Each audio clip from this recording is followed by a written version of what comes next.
পশ্চিমবঙ্গের উন্নয়ন নিয়ে জনগণের মতামত জানতে বিজেপির উদ্যোগ। পশ্চিমবঙ্গ উন্নয়ন সংক্রান্ত বিষয়ে সাধারণ মানুষের মতামত জানতে উদ্যোগী হলো ভারতীয় জনতা পার্টি। সোমবার সন্ধ্যায় দক্ষিণ দিনাজপুর জেলার গঙ্গারামপুর শহরের চৌপতিতে একটি মতামত বক্স বসানো হয় দলের পক্ষ থেকে। এই মতামত বক্সে সাধারণ মানুষ এসে তাদের রাজ্যে কি উন্নয়নমূলক কাজের প্রয়োজন রয়েছে, আগামী দিনে রাজ্যের অগ্রাধিকার কি হওয়া উচিত, সেই সমস্ত বিষয় লিখিত আকারে তুলে ধরছেন।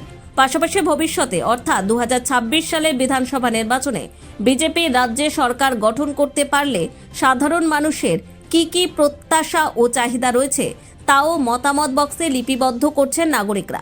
এদিনের এই কর্মসূচিতে উপস্থিত ছিলেন দক্ষিণ দিনাজপুর জেলা বিজেপির সভাপতি স্বরূপ চৌধুরী। এছাড়াও দলের একাধিক নেতৃত্ব ও কর্মীরা উপস্থিত থেকে সাধারণ মানুষের সঙ্গে মত বিনিময় করেন এবং এই উদ্যোগের উদ্দেশ্য ব্যাখ্যা করেন। আমরা গঙ্গারামপুর চৌরঙ্গিতে আজকে এখানে ভারতীয় জনতা পার্টির পক্ষ থেকে একটি বক্স আমরা বসিয়েছি। আমরা সাধারণ মানুষের কাছ থেকে, যারা পথ চলতি মানুষ, তাদের কাছ থেকে কিছু পরামর্শ গ্রহণ করছি যে আগামী 26 সালে পশ্চিমবঙ্গে তো পরিবর্তন হবেই।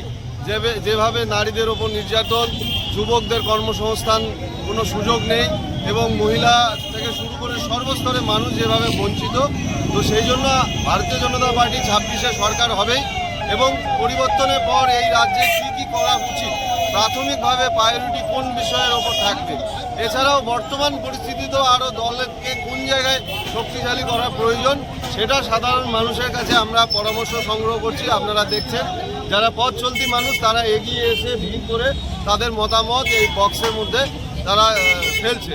ভারতীয় জনতা পার্টি এমন একটা রাজনৈতিক দল, এখানে সাধারণ মানুষের মতকে গুরুত্ব দেওয়া হয়।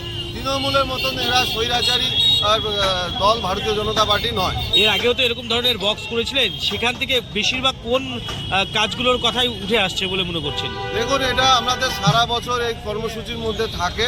তো বিশেষ করে এই পশ্চিমবঙ্গের মানুষের যেটা বক্তব্য যে এই রাজ্যে শান্তি বলে কি জিনিস সেটা নাই, আর দ্বিতীয়ত বিভিন্ন ক্ষেত্রে তৃণমূলের দ্বারা সংগঠিত দুর্নীতি, এই দুর্নীতির কথা বারবার করে উঠে এসছে এবং তারা মানুষ আমাদেরকে বিজেপিকে বলছে যে সরকারে এলে এই বিষয়গুলোর ওপর নজরদারি দেওয়া উচিত। তো বরাবরই মানুষ এরকম মতামত দিয়ে থাকে। আর আজকেও আমরা যেটা সংগ্রহ করছি সেই বক্স আমরা তো এখানে খুলবো না, এই বক্স আমাদের মতামত এটা সংগ্রহ হওয়ার পর এটাকে রাজ্যতে আমরা সিল করে এটা পাঠাবো। সেখানেই তারা এক্সপার্ট যারা আছে, যারা পার্টির আরও উপরের কার্যকর্তা আছে, তারা খুলে সেখান থেকে সর্বোচ্চ প্রায়োরিটি কিসের ওপর থাকছে সেটা বিচার্য বিষয় হবে। ঠিক আছে।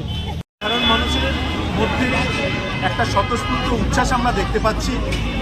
বিজেপি এমন একটা দল যারা সর্বপ্রথম সাধারণ মানুষকে তাদের সরকারের সঙ্গে যুক্ত করতে চায়। আমরা 2026 সালে পশ্চিমবঙ্গে ক্ষমতায় আসবো, এই নিয়ে কোনো দ্বন্দ্ব দ্বিধা কিছু নেই। সাধারণ মানুষের কাছ থেকে যেই সাজেশনগুলো আমরা পাচ্ছি তার মধ্যে সবথেকে বেশি সেটা হলো নারী সুরক্ষা, পশ্চিমবঙ্গে প্রশাসনিক যে ভেঙে যাওয়া সেটাকে শক্তিশালী করা, আর চাকরি দুর্নীতি যুবকদের মধ্যে যেটা সবথেকে একটা হাহাকার, একটা বিষাদের পরিবেশ তৈরি করছে যে শিক্ষিত বেকারদের কাছে কোনো চাকরি নেই, যা দু চারটে হচ্ছে সেখানেও দুর্নীতি হচ্ছে। সেই দুর্নীতি থেকে পশ্চিমবঙ্গের যুব সমাজ, যুবক যুবতীরা নারী সুরক্ষার জন্য নারীরা মুক্তি চাইছে, এই পশ্চিমবঙ্গের সরকারের থেকে মুক্তি চাইছে। গঙ্গারামপুর থেকে অমিত মহন্ত রিপোর্ট, কুলিক নিউজ।